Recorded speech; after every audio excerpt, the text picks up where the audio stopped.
Hi, I'm Hannah. I manage our investment team here at Deverellsmith. This is my colleague Chris. Hi Hannah, I'm Chris Litras. I'm the Director of Development Construction. And we're going to be discussing all things talent across investment and development. So, to get going, Chris, I wanted to pick your brains today. So one question that I'm getting asked a lot at the moment by my clients is, what's the candidate pool like out there? Are there good candidates who are actively looking? What's the situation? Yeah, I think pretty simply, the best candidates are not looking. The best candidates are being well taken care of. Even in a tough market, I think most employers are looking longer term and doing their best to retain their staff. So I get questions around retention all the time, whether that's salary, whether that's culture. How do we give people the journey that they should have in order to progress or feel like they're progressing? But yeah, clients are asking, are candidates generally on the market? I'd probably say yes. But when they do want to go and acquire the very, very top echelon of talent, it's still really, really hard. And you've got to have everything lined up perfectly. And, there's got to be a really good place in your structure to give that person room to grow. That's got to be really obvious. You can't go after very top talent and create a role. I think that usually falls on the floor quite quickly. You've got to have a really, really specific need, and you've got to have a square peg in a square hole. And you can go and get those people. But when clients are asking, is there a lot of talent out there and are a lot of people looking, I think we've got to be honest with them, right? There's a lot of people in the market who are looking for work, and they might be at a developer and they're not bringing schemes through, they're not promoting a lot of schemes. Might be at an investor, and there's a lack of transactions, there's a lack of activity. Yeah. So it swings and roundabouts, right? But my answer would always be that if you want to go after somebody, have a really specific plan, partner with a top talent provider, and execute that mandate, and then you can get that 1%. Yeah, and I think we've been discussing it previously, but clients are looking for something very specific at the moment and really know what they want, which is really good. But it means that there's that real need for kind of going out and headhunting those real specific people who match that exact criteria. Yeah, for sure. But obviously the problem is when you found that person, go for it. As you said, put it together and execute it. Obviously, we're talking about investment and development here. What are you saying in terms of why candidates moving or not moving at the moment? What are the motivators? Yeah. Well, look, we don't need to cover the basics of the economic climate. We all know that it's really tough out there. It's choppy waters. But what we're seeing, how does that manifest? We're seeing a lot of uncertainty throughout the hiring process. For candidates and clients, I think there's been a lot of indecision from clients in terms of they've met a candidate, they like the candidate, and they maybe want to see more profiles. And we're just seeing that across the board. We're hearing that from our clients. It's not good. If you meet somebody and they align with the values of the business, there's no reason why you should just keep dipping your toe in the water for talent. I think that's a reflection of the market being quite unstable. And similarly, candidates, I think, are really risk averse. So they're embedded in a business. They don't really want to put their name out there too much because, they've got a lot of equity wherever they're working, a lot of personal brand. And to walk away from that to a new company takes a lot. So we are hearing, again, across the market that candidates are pulling out of processes at the last hour. Sometimes even before a counter-offer scenario. So, they're just getting cold feet. Yeah. And I think, that is the reason why people are perhaps not moving. But the reason why people are moving, I think, are because, they've seen an opportunity. Although it's a buyer's market for hirers, when you've really got a credible offering of employee value and, you're at a developer, for example, in my world, who is well-funded and, they've got through viability challenges and they've got through planning challenges and all the other challenges, and they've got a business that's thriving and growing, people are hitting the button. Yeah, that makes sense. And I think I would agree. I think to summarise kind of the key points there are like the lack of urgency and the risk aversion from candidates, I guess, isn't it? Yeah, people sitting on their hands a little bit. Yeah. Which is kind of what's happening in the market when it comes to deal-making transactions and bringing schemes through. It's the same for us in the job market. Yeah. That makes sense. And so what are you seeing is what's really important to candidates when they move? What's making them, what's pulling them in? What's pulling them in? I suppose, what do people want to do?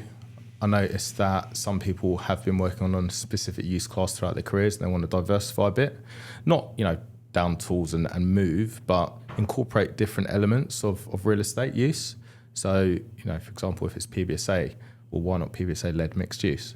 Or if it's PBSA within the living umbrella, let's get across to BTR or, co-living, which is an emerging market. And I think, people want variety and, from a pessimistic view, people want to diversify so that they're not pigeonholed into one aspect of the market. But also that brings challenge. So you could say on a positive note, people just want to be challenged and do new things and have a bit of variety in their work day to day.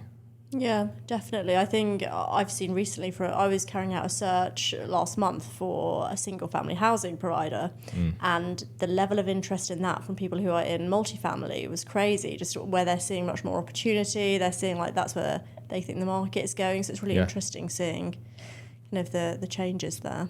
It's really interesting because we see a lot of data of build to rent transactions and activity and investor appetite and who's in the game, but it's propped up by the single family housing sub-market within living. I think a lot of multifamily developer operators or investors are struggling to make certain schemes stack, whereas a lot of single family platforms have really come to the fore and from a job perspective, from a talent perspective, are able to take their pick from a lot of high quality talent right now. And I think that's the theme that we're seeing in the market in terms of, what are people wanting to do. Fine. So I've got an interesting question for you. Okay. So if you were looking for a job right now, how would you suggest that somebody goes out and does that? What are the best methods for finding your dream job? What are the best methods? Okay. I mean, look, the advice I give to people when they ask me that question directly is, you've got a network. Property, real estate is a people business, and it's about relationships and, talk about how, what's happening in the market relative to jobs. The job search is exactly how, in order to get ahead of the job search journey, you've got to have the same values of progressing in a company, which is leveraging relationships. Who do you know? Who can make an introduction? Be proactive. Don't sit on your hands. Don't wait for the perfect opportunity to knock on your door. You've got to go out there and get it. And the harsh reality is in this market, a lot of people are applying for jobs. You might have a really, really good CV, but unfortunately you might be sending that to a black abyss because the inbox of the hiring manager or the internal talent acquisition manager may have 100, 200, 250 applicants. And that's just not going to give. So you've got to find the individual and you've got to proactively approach that person and really, take a little bit of a gamble, going back to what we said about the risk. Take a bit of a risk. Ask someone for an introduction, whether that's to a hiring manager, whether that's to a business, whether that's to a recruiter who acts on behalf of hiring businesses. Build a relationship with somebody, get an understanding, know what you want, have your values, and go after the companies that look like they're aligned for your values. Nice. That would be my advice. That makes sense. Yeah. Just be hungry, be energetic. Get yourself out there. Get yourself out there. Yeah. Fine. And final question. What's one piece of advice that you would give someone in terms of getting ahead in their career? So, there's plenty of things, but if I was going to choose one thing, we've spoken about this within Deverellsmith quite recently on a bar stool we do, and it's find a mentor. I've been at Deverellsmith for 2.5 years. Before joining, I never really understood the value of what that meant.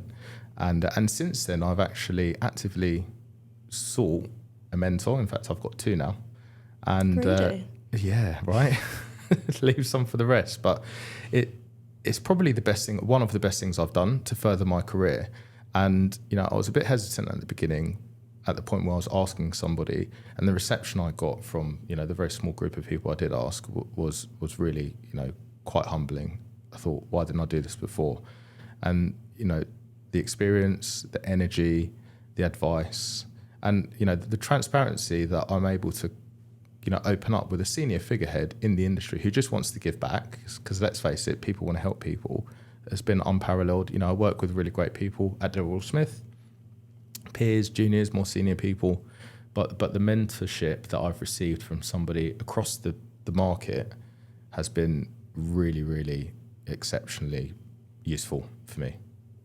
So I would give anybody advice to seek out a mentor, for somebody who is maybe, has walked the journey that you intend to walk. Be specific as to what you want and a profile, and then lean on your network and reach out. And I think people would be surprised, if you reach out to someone and say, I'm looking for a mentor, that person would probably feel quite honoured that you'd reach out to them. You didn't get many rejections then? No, I was quite fortunate. I asked 2 specific people, and those 2 people reciprocated, and I'm very fortunate to say that they have been. I meet with them once every couple of months, so it's not labour intensive, is it, to go and have a coffee with someone?